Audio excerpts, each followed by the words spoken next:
सरकार ने देश भर के शिक्षा मंत्रियों के साथ बैठक बुलाई। माननीय केंद्रीय रक्षा मंत्री श्री राजनाथ सिंह जी इस बैठक की अध्यक्षता कर रहे थे। केंद्रीय शिक्षा मंत्री, कुछ और केंद्रीय मंत्री, साथ साथ कई राज्यों के मुख्यमंत्री, उप मुख्यमंत्री और कई राज्यों के शिक्षा मंत्री, शिक्षा अधिकारियों के साथ में, बोर्ड के अध्यक्षों के साथ में इस मीटिंग में उपस्थित थे। केंद्र सरकार और मुद्दा जाहिर है कि कोरोना के इस संकट में हम 12वीं के बच्चों का भविष्य अब कैसे तय करें, इसी सवाल पर डिस्कशन था। केंद्र सरकार की ओर से 2 प्रस्ताव राज्यों के सामने रखे गए थे। ये तो सब केंद्र के लोग भी और राज्यों के लोग भी मान रहे थे कि बहुत अभूतपूर्व संकट है और इस संकट में बच्चों की परीक्षा लेना कोई आसान काम नहीं है। तो केंद्र सरकार के 2 प्रस्ताव थे। उसमें एक प्रस्ताव था कि हम 12वीं क्लास के जो बच्चे हैं उनकी परीक्षा लें, पहले के तरीके से लें, लेकिन कुछ चुने हुए सब्जेक्ट्स की ही परीक्षा लें। जैसे लगभग 200 सब्जेक्ट्स हैं, उन 200 सब्जेक्ट्स में से केवल 20 मेजर सब्जेक्ट्स की परीक्षा लें और उनके बेस पर ही हर एक बच्चे के बाकी सब्जेक्ट्स के मार्क्स दें। ये एक प्रस्ताव था पहले। तो इस तरह से 19-20 सब्जेक्ट्स की परीक्षा लेके और 19-20 सब्जेक्ट्स में आए हुए नंबर्स के आधार पर, मार्क्स के आधार पर बाकी सब सब्जेक्ट्स को इवेलुएट उसी के आधार पे करें, ऐसा एक प्रस्ताव है। इसमें एग्जामिनेशन सेंटर्स वगैरह वगैरह सब वैसे ही चलेगा जैसे पहले चलता था। दूसरा उनका प्रस्ताव था कि परीक्षा लें, लेकिन उसका पैटर्न थोड़ा बदलें। स्कूल में ही परीक्षा हो, ऑब्जेक्टिव टाइप के क्वेश्चंस की परीक्षा हो, 3 घंटे की जगह 1.5 घंटे की परीक्षा हो और उसकी बच्चों की जो कॉपी चेक करने का काम है वो भी स्कूल में ही हो। तो ये उनका दूसरा प्रस्ताव था। और उसमें यह भी है कि बच्चों के सारे सब्जेक्ट्स की परीक्षा ना हो, लेकिन बच्चे तय कर लें कि उनको कौन से 4 सब्जेक्ट्स की परीक्षा देनी है या 3 सब्जेक्ट की परीक्षा देनी है। ये उनका ऑप्शन भी था। देश के अलग अलग राज्यों के शिक्षा मंत्रियों ने अपनी अपनी राय रखी। दिल्ली की तरफ से मैंने भी इस पर अपनी राय रखी और इससे पहले मैंने कल दिल्ली के बहुत सारे प्रिंसिपल्स, प्राइवेट स्कूलों के प्रिंसिपल्स और टीचर्स, फिर गवर्नमेंट स्कूल्स के प्रिंसिपल्स और टीचर्स और फिर स्टूडेंट्स के साथ, पेरेंट्स के साथ संवाद किया था। और उसके बेस पर, उस पूरे मंथन के बेस पर मैंने दिल्ली की तरफ से 12वीं के बच्चों के भविष्य के बारे में सरकारों को क्या कदम उठाने चाहिए, ये मैंने राय रखी अपनी, उसको मैं आपके साथ शेयर कर रहा हूं। पूरे देश में इस वक्त करीब 1.5 करोड़ बच्चे हैं जो 12वीं क्लास में पढ़ रहे हैं। इन 1.5 करोड़ बच्चों के पेरेंट्स, इनके टीचर्स और खुद ये बच्चे सबके सब बहुत उम्मीद भरी निगाहों से सरकारों की ओर देख रहे हैं और ख़ास तौर से केंद्र सरकार की ओर देख रहे हैं कि केंद्र सरकार परीक्षाओं के बारे में कोई निर्णय ले, ताकि 12वीं की जो ये क्लास है ये इतनी लंबी होती चली जा रही है, आगे बढ़ती जा रही है, आगे बढ़ती जा रही है। ये 12वीं की क्लास से आगे उनको बढ़ने का मौका मिले। एक ऐसे समय में ये सब बात हो रही है, आज जो चर्चा हुई,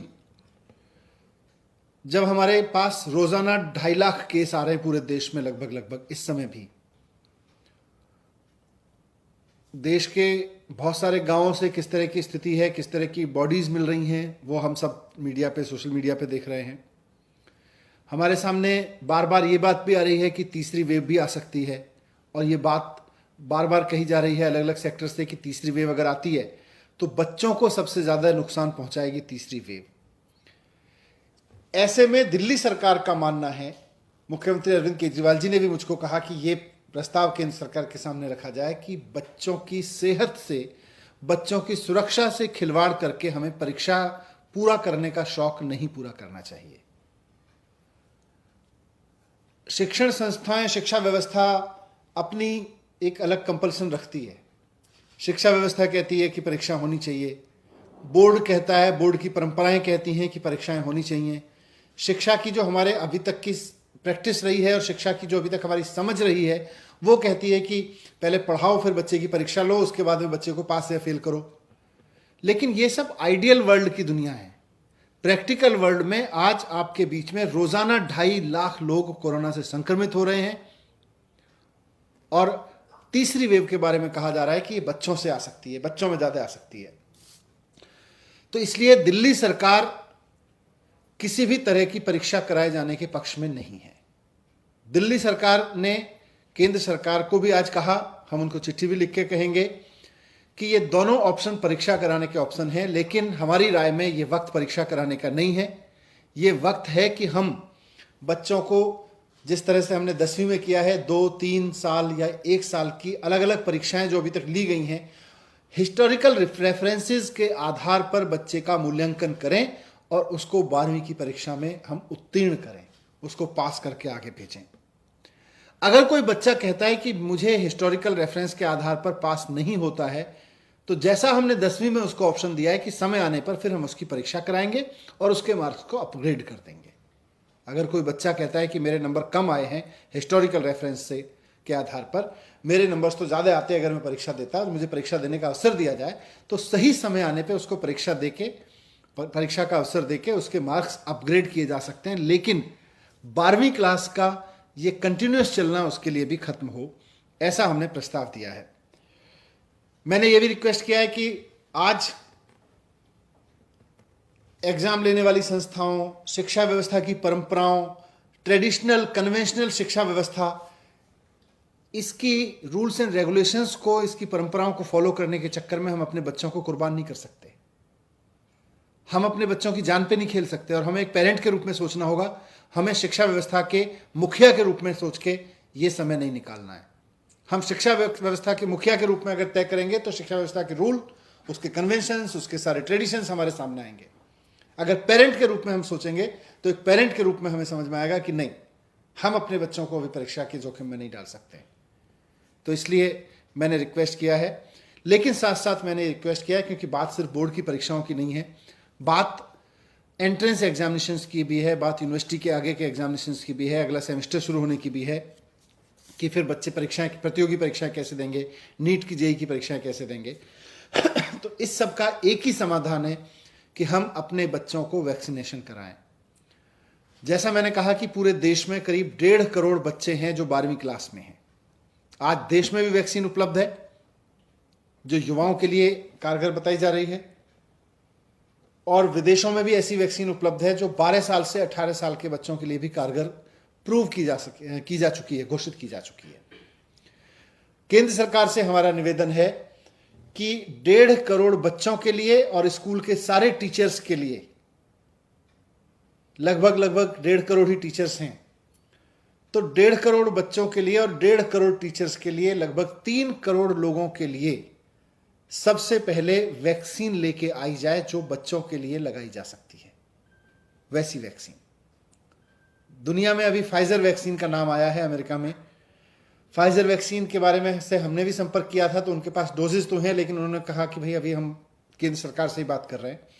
तो केंद्र सरकार ये जिम्मेदारी निभाए कि फाइजर से बात करके देश के 1.5 करोड़ बच्चों के लिए वैक्सीन लेके आए और उनको लगवाए। अगर फाइजर वैक्सीन नहीं मिलती है तो जो देश में अभी वैक्सीन है युवा वर्ग के लिए, उसके बारे में कहा जा रहा है कि वो 18 साल से ऊपर के बच्चों के लिए है। तो केंद्र सरकार के सामने मैंने प्रस्ताव रखा है कि हमारे इस वक्त दिल्ली के स्कूलों में या देश के बारे में भी वही डेटा होगा कि 12वीं के बच्चों में से करीब 20 से 25% बच्चे 18 साल के हो चुके हैं। करीब 70% बच्चे ऐसे हैं जो 17.5 साल से 18 साल की उम्र के बीच में हैं, यानी 1-2 महीने में, 3 महीने में, मैक्सिमम 6 महीने में वो 18 साल के हो जाने वाले हैं। तो इस तरह से 95% बच्चे हमारे 17.5 साल की उम्र के हैं। तो इन 17.5 साल वाले बच्चों की क्या हम वैक्सीनेशन कर सकते हैं, इस बारे में हम हेल्थ एक्सपर्ट से बात करें। अगर देश में 18 साल के युवा के लिए जो वैक्सीन उपलब्ध है, क्या वो वैक्सीन 17.5 साल के बच्चे के लिए भी कारगर है, ये बात हमें हेल्थ एक्सपर्ट बता सकते हैं, वैक्सीन की कंपनियां बता सकती हैं, उनके लिए जो टेस्टिंग की गई है, ट्रायल्स किए गए हैं, उससे हमारे पास आ सकती है। अगर ये संभव है कि हेल्थ एक्सपर्ट की राय के बाद और वैक्सीन कंपनियों की राय के बाद कि अगर 17.5 साल के बच्चों को वैक्सीन लगाई जा सकती है, ये मौजूदा वैक्सीन देश की, तो सारा वैक्सीनेशन प्रोग्राम रोक के पहले जैसे हमने डॉक्टर्स के लिए पहले लगाया, वैसे ही अब हम प्राथमिकता देके देश के 1.5 करोड़ बच्चों को वैक्सीन लगा दें। वैक्सीन स्कूलों को उपलब्ध करा दें, स्कूल आसपास से नर्सेज लेके, डॉक्टर्स लेके तुरंत हफ्ते भर में ये वैक्सीनेशन करा सकते हैं।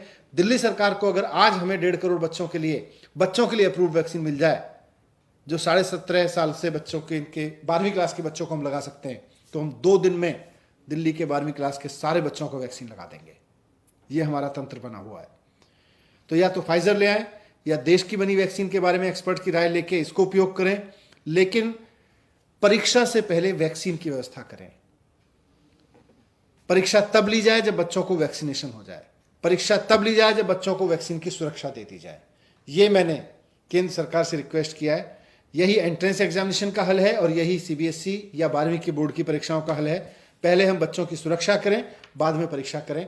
ये बात मैंने बहुत मुख्य रूप से केंद्र सरकार के सामने रखी है और मैंने कहा है कि जितनी शिद्दत से हम परीक्षा लेने के लिए मेहनत कर रहे हैं, उतनी शिद्दत से अगर हम बच्चों की वैक्सीन लाने पर मेहनत कर लेंगे तो परीक्षा लेना भी सुरक्षित हो जाएगा।